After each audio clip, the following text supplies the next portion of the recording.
kita dipanggil Allah untuk hidup sesuai dengan kehendak-Nya. Salah satu yang Tuhan kehendaki adalah kita perlu mengobarkan karunia Roh Kudus agar nama Tuhan semakin dimasyhurkan. Kami mengucapkan selamat datang kepada setiap jemaat yang hadir secara onsite maupun yang mengikuti ibadah secara online. Mari lebih semangat lagi mengikuti ibadah di minggu-minggu yang akan datang. Tidak terasa sebentar lagi kita akan merayakan Natal. Kami memohon dukungan doa dari seluruh jemaat Tuhan untuk Natal umum yang akan diadakan pada hari Minggu 3 Desember 2023. Natal Image pada tanggal 16 Desember 2023. Dan Natal Starkid pada tanggal 17 Desember 2023. Selain dukungan doa, jemaat Tuhan dapat mendukung acara Natal melalui dana yang dapat diberikan lewat amplop persembahan khusus. Terkait dengan ibadah Natal umum, jemaat Tuhan dapat mengundang kerabat ataupun saudara dengan menghubungi panitia untuk mendapatkan undangan. Selain makanan jasmani, anak-anak juga membutuhkan makanan rohani. Oleh karena itu, pastikan anak-anak Anda mengikuti ibadah Starkid yang akan diadakan pada hari Minggu 19 November 2023 pada pukul 8 pagi di Geraha MDC Kadipaten, lantai 2.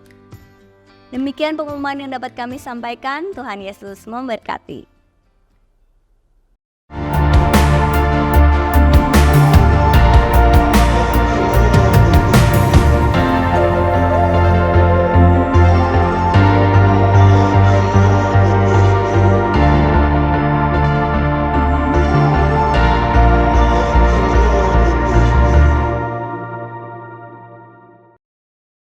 Shalom lagi.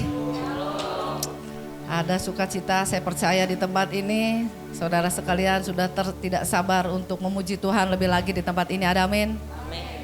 Kita mau bersorak-sorai bagi Allah kita sebab kita adalah dombanya dan Tuhan adalah gembala kita. Kita percaya bahwa Tuhanlah yang memegang setiap hidup kita. Ada amin.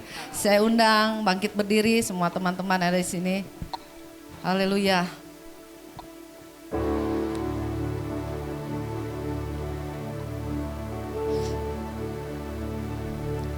Hidupku ada di tangan-Mu, Kau beri rancangan yang terindah, tak hanya yang baik saja yang ku terima. Walau tubuhku diremungkan, walau jiwaku terkoyakkan, pujianku takkan terhenti. Roh-Mu yang memberi penghiburan. Akan ku pikul salib-Mu, cukuplah kasih setia-Mu. Ku bertahan, Kau kuatku, teguhkan imanku. Yeah. Ku mau tetap bersyukur, yeah. Segala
biar kehendak-Mu terjadi. Ku mau tetap bersyukur, senantiasa bersyukur. Hatiku kan bersuka, sebab hari ini hari yang terbaik. Sebab hari ini hari yang terbaik. Sebab hari ini, sebab hari ini hari yang terbaik. Yeah. Haleluya. Kami bersorak-sorai bagi Engkau ya Tuhan. Sorak-sorai lebih lagi bagi Tuhan Yesus. Haleluya. Haleluya. Janji Tuhan ya dan amin bagi setiap kita. Haleluya.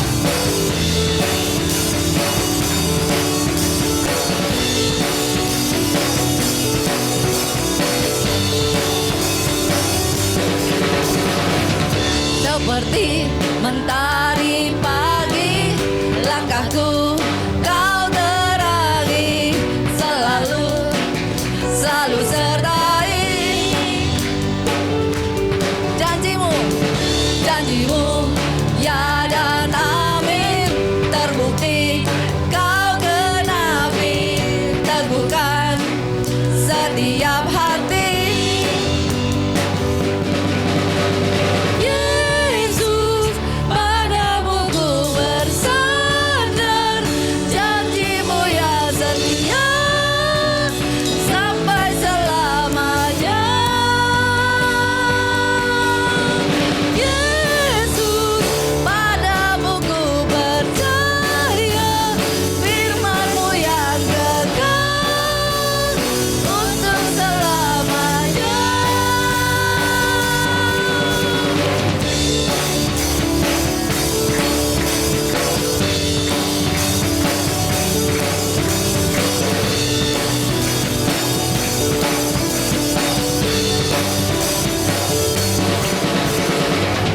Seperti mentari pagi, langkahku Kau terangi, selalu sertai. Janjimu ya dan amin, terbukti Kau genapi, teguhkan setiap hati. Yesus, Yesus, padamu ku bersandar,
Engkau dahsyat atas setiap kami. Terima kasih Tuhan. Saya persilahkan untuk duduk. Kita orang percaya jalan hidupnya gak karena melihat ya, tapi karena percaya. Dan ketika kita percaya penuh, Tuhan itu nyata bagi setiap kita. Janjinya ya dan amin. Pertolongan bagi setiap kita tidak pernah terlambat. Di detik terakhir Tuhan katakan sudah selesai. Kita boleh tenang.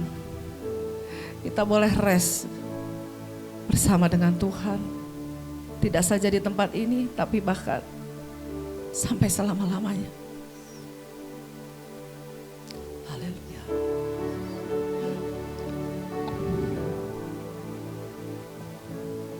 Ku hidup karena percaya Kau yang berjanji setia. Pengharapanku selalu ada di dalam-Mu.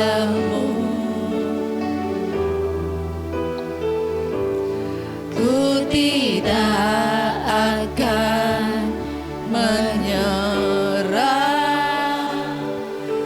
meski dalam kesesakan.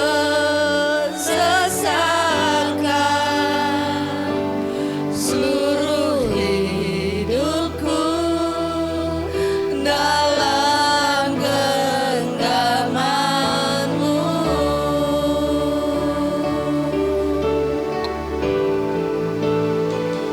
Aku punya Tuhan yang besar, yang telah berjanji dan sanggup menggenapi imanku. Bersepakat percaya kuasa-Nya. Ku terima sekarang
bagimu Tuhan.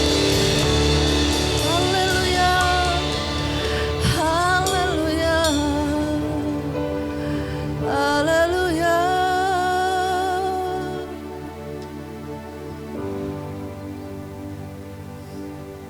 Tidak pernah Engkau tinggalkan kami sendiri. Tidak pernah Kau biarkan kami jatuh tergeletak.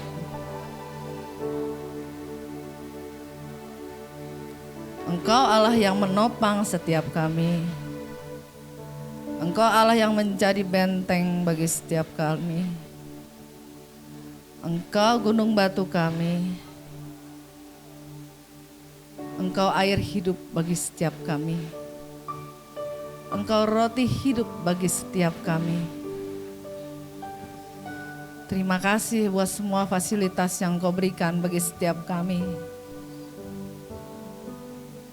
Enggak ada satupun ternyata yang kami buat.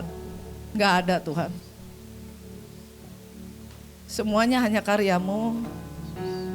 Semua hanya pemberian-Mu. Semua karena kasih-Mu. Semua karena kepercayaan-Mu bagi setiap kami. Terima kasih buat kepercayaan-Mu. Terima kasih buat tanggung jawab yang Kau berikan bagi setiap kami. Kami percaya kami mampu Tuhan. Karena ada Engkau yang bersama-sama selalu dengan kami. Tidak bosan Tuhan kami mendengar Engkau berbicara Tuhan. Saat ini Tuhan. Urapi hamba-Mu yang akan berbicara Tuhan di tempat ini Tuhan.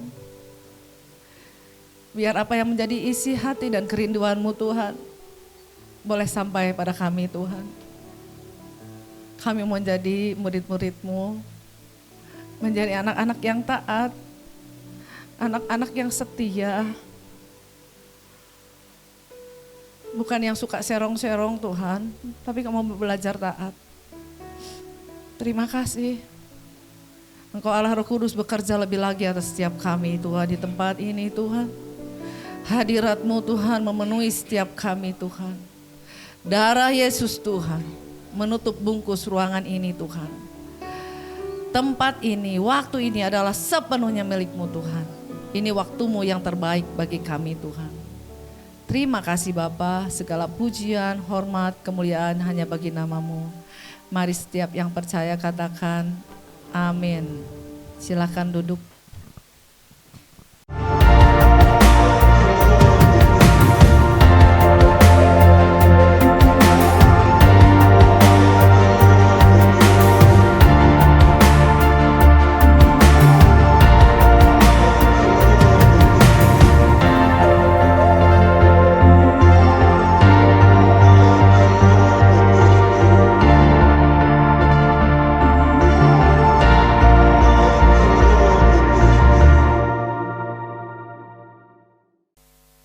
Puji Tuhan. Shalom, selamat pagi.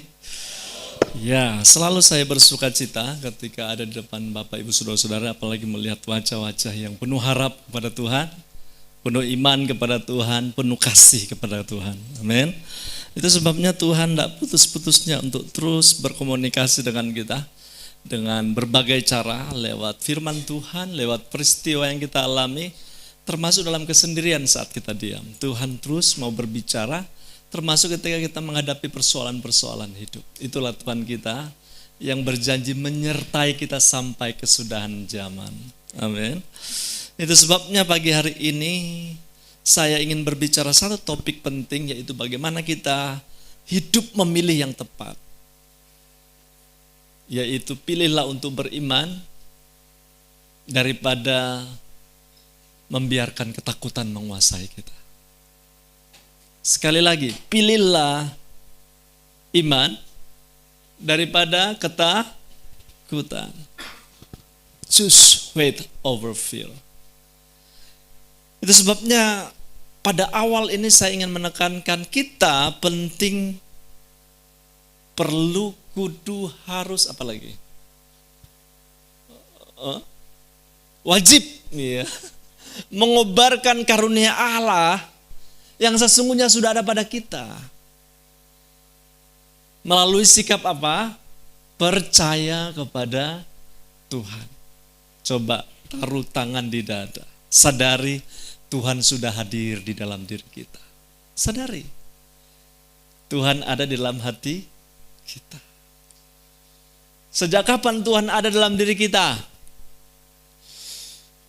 Tentu kalau ditanya kepada anak sekolah minggu, dia bilang pasti nggak tahu. Mungkin ketika dia diceritakan papa mamanya tentang Yesus, ditanya, Yesus ada dalam hati di mana nak? Oh, Yesus ada di atas. Guru sekolah minggu protes, jangan, Yesus itu dalam hati, harus dalam hati. Jadi Yesus ada di mana nak? Oh, di dalam hati. Lalu anak berpikir, sebesar apa Yesus ya dalam hati saya? Wah, dia besar gak terbatas, kok bisa masuk dalam hati saya? Kan hati saya kecil.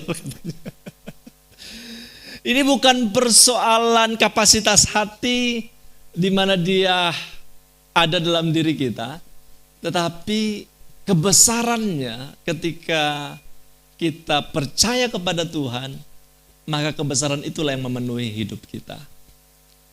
Tak terbatas. Dia bukan hanya ada dalam diri kita, tetapi dia menguasai, dia berdaulat atas alam semesta ini, sehingga berjalan bersama dengan dia sebenarnya sudah ada patokan-patokan khusus yang harus kita ikuti, panduan-panduan khusus yang harus kita ikuti, supaya hidup kita ini bukan sekedar hidup, tetapi sungguh-sungguh hidup bermakna mencapai tujuan Allah. Sekali lagi, kita harus mengobarkan karunia Allah yang ada pada diri kita, yang kita sudah terima saat kita percaya Tuhan Yesus. Oke? Nah, ini yang dilakukan oleh seorang anak Tuhan yang sungguh-sungguh cinta Tuhan, yang bernama Asri Nugroho. Dulu dalam masa mudanya, dia itu bekerja sebagai tukang atau lukis poster untuk tayangan-tayangan bioskop zaman dulu. Dulu kan poster dulu itu dilukis ya. Dan dia salah satu orang yang punya talenta untuk melukis, menggambar artis-artis yang akan ditampilkan kalau ditayangan. Tayangin itu setelah ditayangin, selesai video, biasanya itu langsung dibuang atau dijadikan biasanya tempat-tempat perlindungan, atau biasanya suka di warung-warung makan. Tetapi sebenarnya itu gambar yang sangat berharga. Satu hari dia pada tahun-tahun awal dia bekerja, tentu nggak sesuai ekspektasi, tetapi karena memang hasrat dia senang melukis, dia tetap melukis. Satu kali dia itu karena memang sudah percaya Yesus, dia melukis gambar perempuan yang bagi dia nggak enak dilihat karena pakai serba mini. Saya sudah bertobat kok gambar seperti ini. Karena sesuai permintaan. Akhirnya dia coba bersabar untuk beralih pekerjaan. Dia meninggalkan pekerjaan itu dan dia berhasrat untuk menjadi pelukis. Karena memang dari awal dia berencana untuk menjadi melukis, jadi apapun tantangan akan menghalangi dia untuk tetap melukis. Dari Surabaya dia pindah ke Jakarta, kemudian dari Jakarta dia juga kembali ke Surabaya. Dia kemudian dapat titik balik, orang mulai mengenal dia ketika ada lomba, dan dia ikut lomba itu, lomba melukis skala nasional. Kemudian dia menang, dia melukis untuk skala Asia.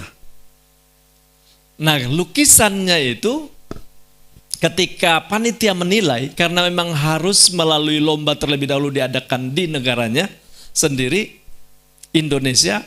Jadi akhirnya dinilai oleh panitia Indonesia, dia bilang, sebenarnya Pak Nugroho, lukisanmu ini juara 1. Ini akan tetap menjadi juara 1, asalkan katanya diubah sedikit judulnya.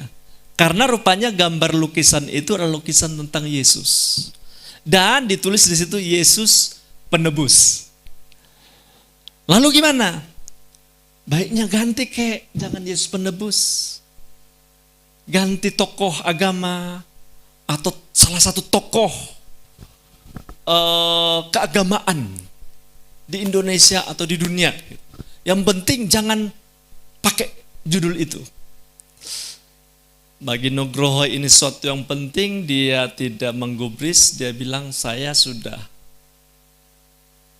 tetapkan itu Yesus tetap Yesus penebus. Tidak perlu diganti. Artinya dengan berbagai risiko, betul saja.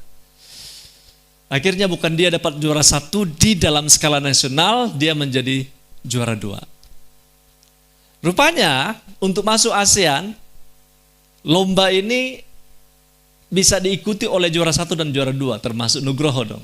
Oke, waktu skala ASEAN, dia mendapatkan juara 1. Dan sejak saat itu, dia mulai terkenal, dan Anda bisa browsing gambar-gambarnya. Dan salah satu pameran yang dibuat mendapatkan penggemar yang banyak, karena memang walaupun tidak sekolah tinggi, tamat SMA mungkin, tetapi dia punya talenta yang tidak dimiliki oleh orang lain. Tetapi bukan persoalan talenta itu, tetapi bagaimana keyakinannya kepada Kristus tidak dapat diganggu-gugat ketika dia melukis tentang Yesus Sang Penebus itu. Walaupun tantangannya adalah bisa saja dia tidak mendapatkan juara. Dia bilang ini masalah iman. Dan saya menonton sedikit tentang video wawancara dia, bahwa dia percaya Yesus dan dia sangat terkesima dengan khotbah-khotbah. Setiap kali orang khotbah dia lukis. Pendeta juga itu menyarankan dia itu untuk melukis nilai-nilai teologis dari Alkitab. Ketika khotbah tentang Wahyu dia gambar kuda putih. Ketika perjamuan kudus dia gambar 2 ekor ikan dan 5 ketul roti. Semacam itu. Dan ketika saya nonton betul saja bahwa dia menggunakan itu untuk menjadi kesaksian bagi orang-orang sekitarnya melalui talenta yang dia miliki. Saya yakin inilah yang saya boleh katakan sebagai karunia yang bisa diberi pada Tuhan, oleh Tuhan kepada seseorang, tergantung mau gunakan atau tidak. Kalau kemudian dia menyadari bahwa ini adalah karunia yang Tuhan beri kepada dia, berupa talenta, berupa keyakinan, kalau tidak digunakan, tentunya pastinya dia nggak akan mencapai titik sampai sekarang. Walaupun resikonya banyak tantangan, tapi luar biasa ketika itu dikobarkan, itu bisa mendapatkan bukan sekedar apresiasi, tapi jati diri. Yesus Kristus hadir dalam dirinya itu, dapat disaksikan. Itu yang Paulus kuatkan kepada Timotius, ya, di mana dia perlu memiliki sikap percaya diri seperti Nugroho tadi. Pede aja walaupun mungkin tidak tamat sekolah tinggi, tapi dia punya karunia, dia punya kemampuan yang terhubung dengan Kristus. Dan dia tidak akan berubah dengan itu. Kalau mungkin sebagian orang gak kuat menyadari bahwa itu karunia dari Tuhan, dia akan mudah untuk beralih, diganti sudahlah. Yang penting saya tenar, yang penting dapat hadiahnya. Dia punya prinsip yang sejalan dengan firman Tuhan, sehingga ini merupakan sikap percaya diri yang sehat. Ada juga percaya diri yang tidak sehat, ya. Misalnya saking percaya dirinya tanpa doa pun pagi, dia jalani hidup sepanjang hari ini dengan merasa tanpa Tuhan pun saya bisa. Ketika menghadapi kecelakaan tertentu dia nyalahin Tuhan, itu over percaya diri. Atau terlalu percaya diri, dia merasa bahwa dia bisa lompat dari jurang dari ketinggian tertentu ke air mungkin kedalaman yang bisa dijangkau, tetapi ketinggiannya terlalu tinggi, over percaya diri, akhirnya membuat dia bisa celaka. Itu sebabnya sikap percaya diri yang sehat dibutuhkan. Karena ini mengakibatkan orang bisa berani bertindak, melampaui hambatan yang merintang dan mencapai hal-hal yang ia dambakan. 2 Timotius 1 ayat 6-7. Ini merupakan nasihat Paulus kepada Timotius di dalam kondisi dia sudah tidak berkobar-kobar lagi bagi pelayanan. Dikatakan di sana, karena itulah kuperingatkan engkau untuk mengobarkan karunia Allah yang ada padamu melalui penumpangan tanganku atasmu. Sebab Allah memberikan kepada kita bukan roh ketakutan, melainkan roh yang apa? Membangkitkan kekuatan, kasih, dan penguasaan diri. Bapak, Ibu, Saudara-saudari, ketika Paulus menulis surat ini kepada Timotius, Timotius ini sedang ditugaskan di dalam pelayanan di Efesus. Efesus adalah kota yang sangat ramai ketika itu. Efesus berdiri 2000 tahun yang lalu. Dan kota ini ketika itu adalah kota yang ramai karena memang strategis. Dia memiliki pelabuhan yang ramai sehingga mendapatkan income yang banyak. Ini mungkin terlalu slim itu gambar ini, seharusnya gambar yang sedikit dilebarkan karena memang terlihat bahwa ini, kalau Anda pernah pergi ke Efesus itu di mana? Efesus itu adalah kota zaman dulu, sekarang ini terletak di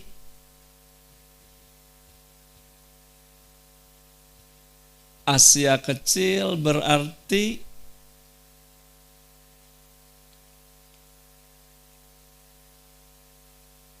dia itu bagian Eropa, mayoritas Muslim, Anda masih ingat? Mungkin Pak Matius dan Pak Kurniawan pernah ke sana? Yakin? Ya, Turki. Yang sekarang juga bagian dari Eropa tetapi mayoritas bukan Kristen lagi. Tetapi dulu itu memang minoritas juga Kristen tetapi pertumbuhannya pesat di Asia Kecil. Efesus ketika itu adalah kota yang sangat ramai, juga terdapat bangunan-bangunan yang didirikan untuk penyembahan berhala.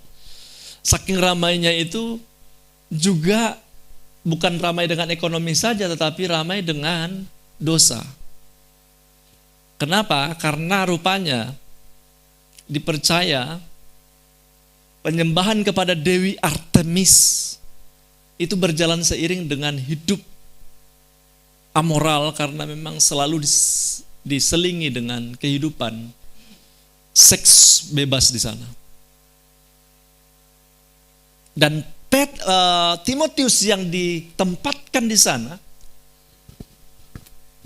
sebagai orang muda yang murni dan memiliki kerinduan supaya mereka itu berubah, bertobat, dan kota ini bisa dimenangkan bagi Kristus.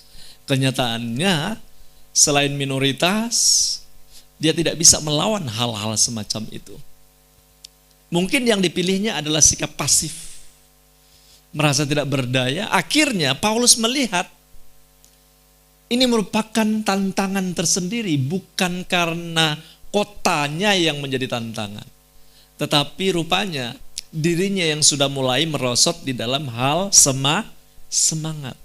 Itu sebabnya Paulus mengingatkan kembali kepada dia untuk kuperingatkan engkau, katanya, mengobarkan karunia Allah yang ada padamu melalui penumpangan tanganku. Nah, Bapak Ibu Saudara-saudari, tidak sedikit juga gambaran Efesus kita hadapi hari-hari ini. Negara semakin, kita berbicara tentang masalah-masalah yang dihadapi, tapi sebenarnya banyak orang yang terjebak dalam kenyamanan, kemapanan, dalam situasi-situasi sulit yang dihadapi oleh Indonesia sekarang ini. Orang masih bisa berlibur kemana-mana, orang masih bisa menikmati bahkan tidak beribadah. Orang bisa menikmati masa-masa di mana ekonominya juga bisa diberkati, walaupun tanpa Tuhan di sana. Nyaman, mapan. Itu nyaman secara ekonomi, tetapi juga kenyamanan tidak berarti seperti itu selalu. Ada saatnya kenyamanan juga berarti tidak merasa perlu untuk berbuat apa-apa. Itu kenyamanan. Kenyamanan boleh digambarkan sama seperti zaman sekarang itu mager, malas gerak. Mau buat apa-apa, ogah, nggak mau lagi. Kenapa? Bukan karena dia nggak mampu melakukannya, tetapi sudah terjebak di dalam zona tidak perlu melakukan sesuatu. Ini juga yang saya wanti-wanti di dalam pergerakan gereja ini, jangan sampai dalam perjalanannya awal semangat, tetapi dalam perjalanan di tengah jalan itu kemudian kurang semangat. Timotius mengalami stuck di dalam pelayanan karena melihat kondisi kenyamanan di dalam negaranya, di dalam kota Efesus sendiri. Dan itu kadang menjadi alasan untuk tidak lagi berbuat sesuatu, mengobarkan karunia yang Tuhan beri kepadanya. Dan dalam hal ini bagaimana kita menghadapi kenyamanan? Kenyamanan ini bisa menjadi musuh. Karena merasa cukup, mapan, tidak perlu lagi berbuat sesuatu. Cukuplah. Nggak perlu lagi menambah sesuatu. Sudah cukup pencapaian-pencapaian. Merasa tidak perlu lagi untuk ekspansi. Merasa tidak perlu lagi untuk berbuat sesuatu. Karena sudah memiliki spirit lumayan. Lumayanlah mendapatkan ini. Padahal sebenarnya Tuhan beri potensi untuk melakukan lebih daripada sekarang. Tapi sudah merasa nyaman, mapan, merasa cukup untuk tidak berbuat sesuatu lagi, akhirnya hidupnya berhenti di situ. Itu sebabnya hidup itu harus berlanjut. Hidup itu harus mengalami masa-masa progres. Harus tetap berjalan. Jangan menyerah, amin. Kita harus tetap melangkah maju. Moving forward. Nah, bagaimana kita melampaui atau mengatasi kemapanan di dalam menghadapi tantangan di luar kita maupun di dalam diri kita yang sudah mulai kurang semangat. Yang pertama adalah kita diajarkan untuk berpegang pada janji Tuhan dengan iman. Kehilangan pegangan kepada janji Tuhan berakibat kita tidak lagi terhubung kepada Tuhan sendiri maupun tidak lagi digerakkan oleh janji itu. Akhirnya kehidupannya tidak melakukan apa-apa. Padahal di dalam Kisah Para Rasul pasal 1 ayat 8 dikatakan, tetapi kamu katanya akan menerima kuasa bila mana Roh Kudus turun ke atas kamu. Dan kamu akan menjadi saksi-saksiku di Yerusalem dan di seluruh Yudea dan Samaria dan sampai ke ujung bumi. Cek di dalam diri kita. Awal kita bertobat, kita tangkap ini sesuatu firman Tuhan yang menggairahkan. Oke, saya adalah saksi Kristus dimanapun saya ada. Berarti saya harus menjadi saksi. Pekerjaan itu adalah ladang pelayanan di mana saya harus menjadi saksi. Ketemu orang, saya lihat bukan konsumen lagi, tapi saya lihat dia orang yang butuh Yesus. Sehingga saya memberitakan Injil. Wah, semangat sekali. Saya ingat waktu awal-awal saya bertobat, percaya Yesus.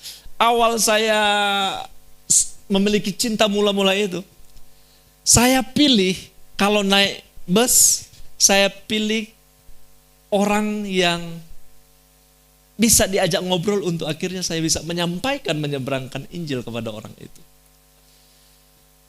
Setiap turun dari bus, saya merasa puas. Kenapa? Karena saya sudah bisa menyampaikan Injil kepada orang tersebut. Setiap ketemu orang, relasi apapun, saya merasa rugi kalau kemudian dia kenal saya nggak kenalkan Yesus kepadanya. Saya merasa bahwa Yesus tersingkirkan ketika saya dikenal tetapi Yesus tidak dikenal melalui saya kepada orang itu. Itu semangat yang awal-awal ada di dalam diri saya. Saya menyadari Ketika dalam perjalanan itu bisa saja menjadi pudar, apalagi soal-soal menghadapi kenyamanan. Mapan di dalam pengurusan gereja, mapan di dalam hal menata kehidupan keluarga, mapan di mana saya sudah memiliki status-status tertentu di dalam pelayanan, mapan ketika saya merasa cukuplah dengan saya menyampaikan firman dan kemudian melayani jemaat, tidak merasa perlu lagi untuk menjadi saksi bagi orang lain. Toh dalam situasi sekarang, situasi yang sulit, mereka toh bisa mendengarkan dari radio. Kalau memang zaman generasi X atau baby boomers, kalau generasi Z atau milenial tidak mungkin dengar radio lagi. Mereka bisa dapat dari YouTube, bisa dapat dari aplikasi-aplikasi Instagram dan seterusnya. Merasa tidak perlu lagi itu sebagai tugas. Padahal begitu kita bandingkan dengan awal, kita begitu semangat bercerita, Pak, saya berterima kasih kepada Tuhan. Saya ketemu orang itu, dia punya masalah. Tetapi entah kenapa saya tiba-tiba ngomong, Anda perlu Tuhan. Kemudian saya injili dia dan dia nangis. Itu kan kisah-kisah yang mengharukan dan luar biasa di mana kita bisa menjadi saksi bagi orang lain. Pertanyaannya, adakah semangat karunia itu masih kita kobarkan sampai saat ini? Saya merasa iri ketika hadir dalam kesan. Salah satu kesan baru-baru ini saya lihat seorang anggota yang baru kenal Yesus tapi semangat untuk ngajak orang, semangat untuk nginjil, semangat untuk menyampaikan kabar baik. Walaupun pengetahuan Alkitabnya mungkin masih awal-awal, boleh dibilang masih cetek, tapi semangat melayani, semangat menginjil itu, wah ini semangat yang memang harus terus dipelihara. Sehingga saya singgung dalam kesan, apakah semangat itu ada di dalam anggota kesan yang lain sudah lama ikut Tuhan? Apakah semangat yang itu masih dikobarkan di dalam melayani Tuhan? Atau jangan-jangan sebenarnya sebagian besar kita sudah terkonsentrasi kepada kepentingan-kepentingan, urusan-urusan pribadi yang lebih banyak, lebih dominan dibandingkan dengan memikirkan urusan Tuhan di sana. Awal-awal kita berjuang, oke, porsi wilayah Tuhan berkuasa itu mungkin 90 bahkan sampai 100%. Tapi ketika kita udah mencapai pencapaian-pencapaian tertentu, kita merasa Tuhan tidak diperlukan lagi. Walaupun dalam pengakuan kata-kata itu masih perlu. Tapi dalam prakteknya sebenarnya Tuhan sudah tersingkir dari wilayah kehidupan pemikiran dan keputusan-keputusan kita. Itu sebabnya penting kita untuk berhenti sejenak memikirkan apakah sebenarnya kita masih memiliki semangat untuk mengobarkan karunia yang saya kira tidak akan hilang di dalam diri kita. Di dalam Alkitab banyak karunia-karunia yang diberi kepada kita. Karunia melayani, karunia berbahasa roh, karunia pelayanan dan seterusnya. Itu apakah masih berkobar dalam diri kita? Atau merasa mapan akhirnya kita merasa gak perlu lagi untuk mengobarkan karunia-karunia pelayanan di dalam keluarga, di dalam usaha, di dalam pekerjaan. Coba amati seharian sepanjang hari kemarin, apakah Anda pernah memikirkan Tuhan dan memikirkan orang di sekitar Anda butuh Tuhan?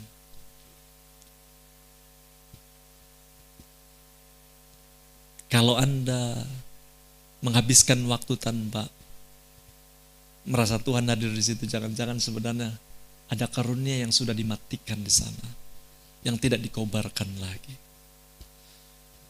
Jadi hidup teh hanya sekedar doa pagi, doa makan, doa tidur.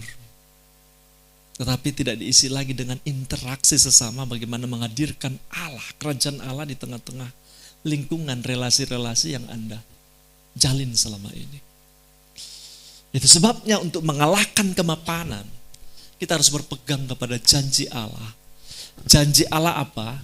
Di dalam Kisah Para Rasul pasal 1 ayat 8, kamu akan menerima kuasa bila mana Roh Kudus turun ke atas kamu. Dan itu kita sudah terima, amin. Saat kapan? Saat kita percaya Yesus, Roh Kudus katanya memeteraikan kepercayaan di dalam hati.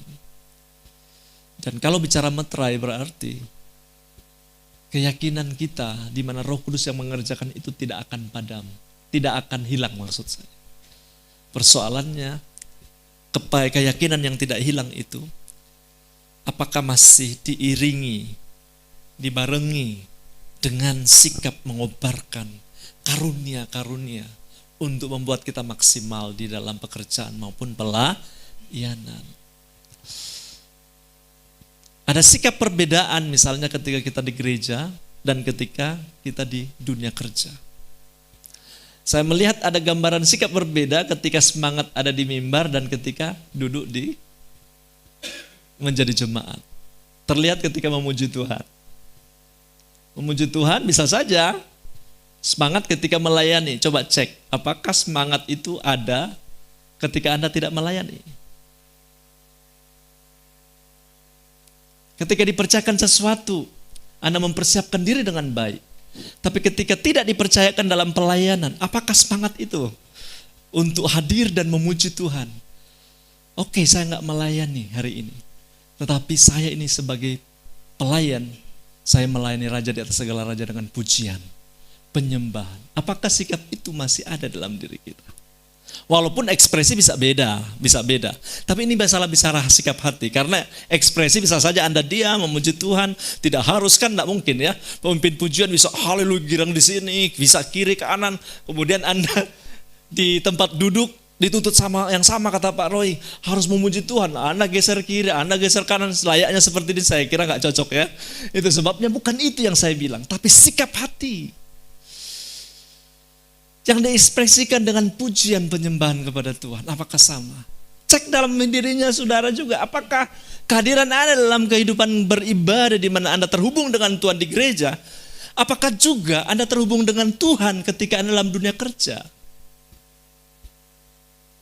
Ketika Anda berhadapan dengan orang-orang yang mungkin menjadi alat Tuhan untuk melatih kesabaranmu, membuat Anda harus ngedumel, membuat Anda harus marah, membuat Anda diberi kesempatan untuk melakukan kesalahan. Apakah itu merupakan ladang pelayanan juga? Anda harus mengobarkan karunia Tuhan atau hanya sekedar di gereja? Saya beritahu, Tuhan mau kita mengobarkan karunia di mana saja kita sadari Tuhan ada di sana. Dan saya beritahu, Tuhan hadir di mana-mana. Tuhan ada dalam hati, termasuk menembus tembok ketika Anda dalam keadaan sendirian, menangis, sedih, meratap, keadaan sulit apapun, Tuhan hadir di sana. Itu sebabnya kita perlu untuk berpegang kepada janji Tuhan. Karena 2 Timotius 1 ayat 6 dikatakan di sana, karena itulah kuperingatkan engkau, Paulus ingatkan engkau, kuperingatkan engkau, perhatikan bold warna merah tulisannya, kuperingatkan engkau untuk mengobarkan karunia Allah yang ada padamu, yang kau telah terima ketika engkau percaya Yesus, yang kau telah terima ketika engkau menerima baptisan Roh Kudus. Sering di tengah kesukaran orang melupakan apa yang Tuhan janjikan. Sehingga mereka tidak menggunakan karunia-karunia yang Tuhan telah berikan dalam diri mereka tersebut.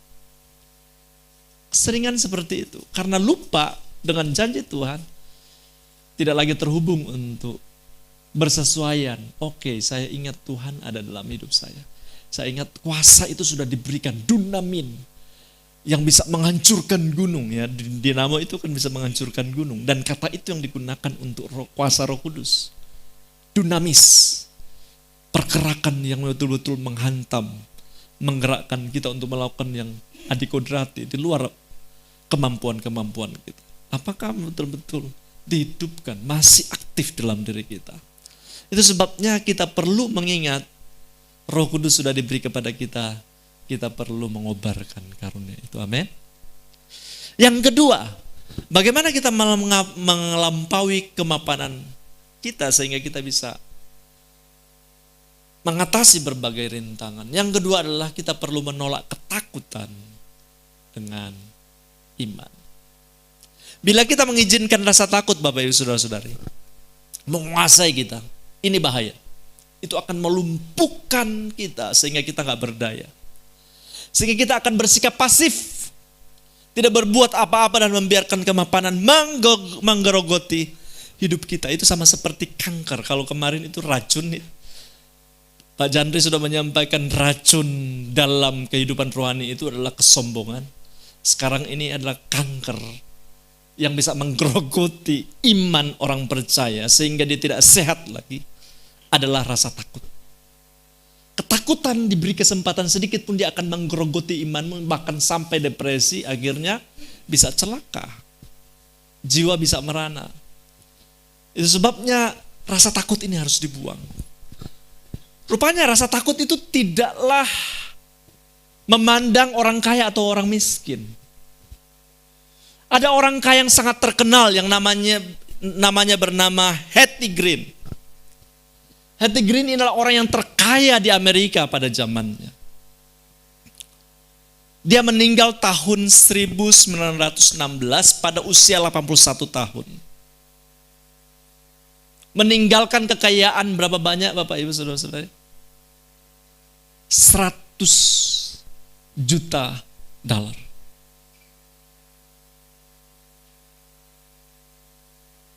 Kalau dikonversi di zaman sekarang itu bisa menjadi 2,3 miliar.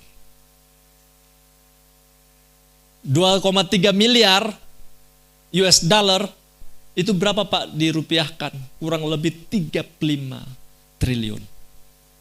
Lebih. Dan sehingga dia orang yang sangat terkaya. Mungkin itu gak akan habis-habis seumur hidupnya. Bisa ditinggalkan juga pada beberapa generasi ya. 35 triliun. Cek APBD, disesuaikan dengan APBD. Mungkin hampir menyamai itu. 35 triliun. Tetapi rupanya kekayaan yang dia miliki berbanding terbalik dengan gaya hidupnya. Dia menikah dengan seseorang kemudian cerai. Alasan perceraiannya adalah karena perbedaan di dalam hal pengelolaan keuangan. Yang satu hidup boros bagi si pasangan si Hetty ini. Tetapi bagi suaminya, Hetty ini adalah orang yang sangat pelit. Walaupun punya uang yang banyak, rupanya diteliti. Walaupun sudahnya saja, karena mungkin dekat dengan debu. Apa alasannya? Supaya pengiritan tidak menggunakan sabun yang banyak. Waktu anaknya celaka, rumah sakit yang gratis. Rumah sakit yang gratis tujuannya supaya tidak perlu mengeluarkan uang. Rupanya rumah sakit tahu bahwa ini adalah anaknya orang yang terkaya dibayar. Nyesalnya luar biasa. Yang hal-hal yang sifatnya lucu, dia berbanding terbalik. Dia orang yang punya segalanya, punya uang banyak, tetapi gaya hidupnya adalah gaya hidup miskin. Bukan masalah sederhana, tetapi karena nggak mau uang yang didapat itu terpakai, hanya untuk mengumpulkannya saja. Sampai prinsipnya dicatat oleh New York Times pada tahun 1905. Dia bilang, aku melakukan pembelian ketika barang itu bernilai rendah. Dan tak ada siapapun yang menginginkannya. Jadi kalau keadaan rendah, tidak miskin, tidak ada nilai ketika itu, dia beli sebanyak-banyaknya. Tapi dia lihat potensi setelah booming, nanti dia akan jual. Aku akan menyimpannya hingga harganya naik dan orang-orang memburunya. Katanya seperti itu. Itu prinsip yang dia jalankan. Oh, ini rupanya yang membuat dia kaya. Nimbun saat orang itu butuh, harganya naik, baru kemudian dia jual. Gaya hidupnya orang yang sangat kaya secara keuangan, tapi takut kekurangan, takut kehilangan. Dia hanya menimbunnya saja. Mungkin orang seperti ini Tuhan bilang, untuk apa harta itu? Ya kan? Padahal ambil saya secukupnya, dan dia menikmati. Dia merasa bahwa itu sudah cukup bagi dia, dan idealnya kan dia investasi atau paling tidak supaya hidup bermakna bisa membangun panti asuhan dan lain sebagainya, tapi tidak dia lakukan. Gaya hidupnya miris sekali. Sampai anaknya karena memang dilayani dengan cara seperti itu demi pengiritan padahal punya banyak uang, anaknya kakinya sampai diamputasi. Miris kan? Kenapa? Karena takut uangnya berkurang. Rupanya soal kaya atau miskin definisinya bukan karena banyak uang. Tetapi apakah orang itu merasa cukup? Walaupun punya banyak uang tetapi merasa kurang, akhirnya nimbun banyak terus.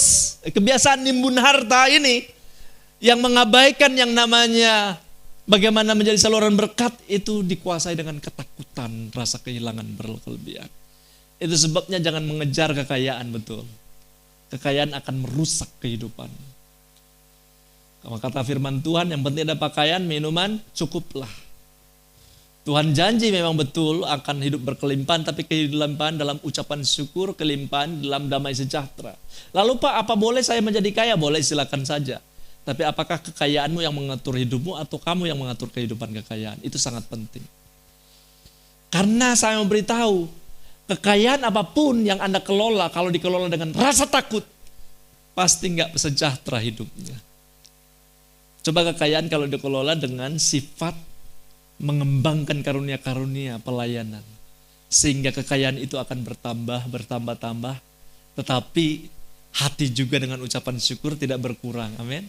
Dia akan semakin melimpah, bahkan meluap sampai luber sebagai persembahan yang hidup bagi Tuhan. Nah Bapak Ibu Saudara-saudara, itu yang diingatkan oleh Paulus di dalam 2 Timotius 1 ayat 7. Dikatakan di sana, sebab Allah memberikan kepada kita bukan roh ketakutan, melainkan roh yang membangkitkan kekuatan, kasih, dan penguasaan diri. Jadi ini yang membuat kita kaya.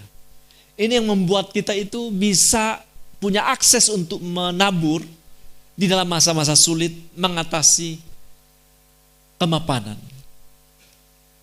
Sehingga dalam khotbah saya kali ini saya berkata kepada Bapak Ibu Saudara sebagai jemaat yang saya kasihi, jangan kejar kemapanan. Kemapanan akan bisa merusak hidupmu.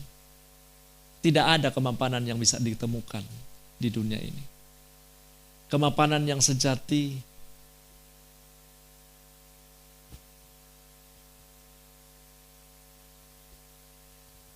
hanyalah bisa ditemukan di dalam Kristus. Kemapanan itu bisa menjadi musuh kemajuan. Kemapanan yang sejati dalam tanda kutip ya, hanya bisa ditemukan dalam Kristus. Kalau Anda mau mengejar itu, Anda tidak akan temukan. Kalaupun Anda dapat, itu hanya akan menghancurkan hidupmu. Karena ada banyak orang ketika sudah menemukan banyak hal yang dicari orang. Elvis Presley, dia merasa gak bahagia, bunuh diri akhirnya. Apa yang Anda kejar di dunia ini? Jangan-jangan Anda kehilangan arah ketika Anda menimbun harta saja, tapi tidak dinikmati atau tidak diberikan karunia untuk menikmati. Anda berusaha untuk berlibur sana sini, tapi sebenarnya Anda tidak diberi karunia untuk menikmati itu. Itu sebabnya perlu bagi jemaat Tuhan untuk terhubung dengan janji Tuhan, kobarkan karunia dalam pelayanan, bahkan jangan Anda menjadi pemilik dalam usaha yang Anda jalani ini. Serahkan kepada Tuhan sebagai pemilik. Anda siapa? Anda adalah pengelola. Yang nantinya akan diminta pertanggungjawaban loh. Dan saya senang dengan jemaat MDC Kadipaten. Dalam situasi-situasi sulit mereka tetap berdoa, ibadah, kesan, cari Tuhan. Itu akan nyetir, menyeimbangkan rasa hasrat untuk mengejar kemapanan dan tinggalkan Tuhan. 1 Yohanes 4 ayat 4 dikatakan, kamu berasal dari Allah anak-anakku, dan kamu telah mengalahkan nabi-nabi palsu itu. Baca sama-sama saya yang teks merah. 2 ya. Sebab dia yang ada dalam kamu lebih besar daripada dia yang ada di dalam dunia. Dalam terjemahan baru disebut, roh yang ada dalam diri kamu lebih besar daripada roh yang ada dalam dunia ini. Coba sadari, di dalam dirimu ada roh Allah yang jauh lebih besar dari ketakutan-ketakutan apapun. Yang jauh lebih besar dari giant-giant masalah apapun. Dia menyertaimu. Itu sebabnya nggak ada alasan untuk kita bersedih, tidak ada alasan untuk kita bersungut-sungut. Atau tidak ada alasan untuk mengasihani diri sendiri. Karena memang roh Allah itu yang akan memampukan hidupmu kalau engkau menyadari bahwa sebenarnya roh Allah dalam hidupmu. Baru kemudian Anda akan bangkit. Anda akan melihat masa-masa sulit itu menjadi masa-masa yang indah bersama dengan Tuhan. Ada pertolongan, ada penghiburan, ada kekuatan. Yang ketiga terakhir, bagaimana kita mengatasi kemampanan? Kita perlu menaati firman Tuhan dengan iman. Karena 2 Timotius 1 ayat 6 dikatakan, karena itu aku peringatkan sekali lagi, engkau untuk mengobarkan karunia Allah. Ini perintah Paulus. Perintah Tuhan melalui Paulus untuk Timotius mengobarkan karunia Allah. Dituntut ketaatan untuk itu. Kalau dibilang kobarkan karunia Allah, tidak ada pilihan lain. Harus mengobarkan, tidak ada ruang untuk diam, tidak ada ruang untuk pasif. Kobarkan, tidak ada ruang untuk nyalahin sana sini. Kobarkan karunia yang ada pada kamu. Walaupun kita kadang terlihat kecil, tapi saya memberitahu potensi yang Allah taruhkan dalam diri kita melampaui yang kita sadari. Ada satu binatang, bumblebee. Dia adalah serangga yang unik, punya tubuh besar tetapi sayapnya kecil. Beberapa ahli penelitian bahkan dari Universitas Oxford coba meneliti, ditaruh dia di tempat ruang yang atau di gua yang ada angin. Mereka heran, dia melawan hukum aerodinamika. Aerodinamika ini adalah hukum pergerakan udara yang punya sistemik. Dan dia melawan itu. Lewat aerodinamik muncullah pesawat dan helikopter. Pesawat itu bisa lepas landas, bisa naik terbang dengan 2 ketentuan. Pertama, harus ada mesin yang bertenaga untuk mendorong dia. Yang kedua, syarat yang kedua, bisa naik mengudara kalau ada sayap yang bisa mengangkat. 2 itu harus terpenuhi. Pesawat itu kan suka bilang, kenapa pesawat kok bisa enggak ada sayap, enggak bisa seperti ini tapi bisa terbang. 2 itu harus terpenuhi. Pertama ada mesin untuk mendorong begitu cepat dalam waktu tertentu, kemudian ada sayap yang diatur untuk mengangkat badan pesawat itu. Nah, bumblebee sayapnya kecil, badannya besar. Gimana cara dia mengangkat? Kalau pesawat itu terpisah antara mesin pendorong dan sayap pengangkat. Kalau dengan bumblebee itu dia menyatu. Kok bisa? Tidak ada tenaga pendorong, tidak ada yang sayap untuk kemudian bisa mengangkat karena sayapnya kecil, tetapi bisa terbang. Saya pikir ada saat-saat kita harus mengambil sikap seperti bumblebee yang tidak mau tahu, tidak mengerti. Mungkin orang mengatakan, kamu gak bisa terbang, kamu sebenarnya gak wajar kamu terbang. Dia gak terpengaruh, dia tetap terbang saja. Kadang tanpa bertanya kenapa saya bisa terbang. Yang bagi dia adalah saya punya potensi untuk melakukannya. Sehingga dia terbang saja. Saya harap kita harus mengobarkan karunia Tuhan seperti itu. Sadari di dalam diri kita ada potensi yang tidak dimiliki oleh yang lain, ciptaan yang lain. Karunia-karunia rohani ada dalam diri kita. Lebih-lebih ketika kita udah percaya Yesus. Sebabnya kita harus naik terbang tinggi. Walaupun kita ada saatnya lelah, tapi ingat ada Roh Kudus yang diberi kepada kita. Udah mau menyerah, bangkit lagi. Udah mau melakukan ini dan itu, bangkit lagi. Sebab Tuhan berkata, roh yang ada dalam dirimu lebih besar daripada roh dalam dunia ini. Jangan malu untuk berkata, saya lemah, saya tidak bisa, betul. Tetapi sadari bahwa ada Roh Kudus bersama dengan engkau. Bersama dengan Tuhan kita akan melakukan perkara-perkara yang besar. Mari kita bangkit berdiri bersama-sama. Responi firman Tuhan pada pagi hari. Tuhan hadir. Tuhan melihat dan memberi kecukupan karunia bagi kita. Dia tahu kita lemah, tak berdaya tanpa Tuhan. Itu sebabnya diberikan kekuatan seperti sayap bumblebee untuk membuat kita itu mengatasi hal-hal kemustahilan menjadi tidak mustahil. Para pelayan mimbar maju ke depan. Sambil jemaat Tuhan saya ajak untuk menyadari kehadiran Tuhan dalam hidup kita. Renungkan sejenak firman Tuhan. Dia hadir, memberi karunia itu kepada kita sejak lama.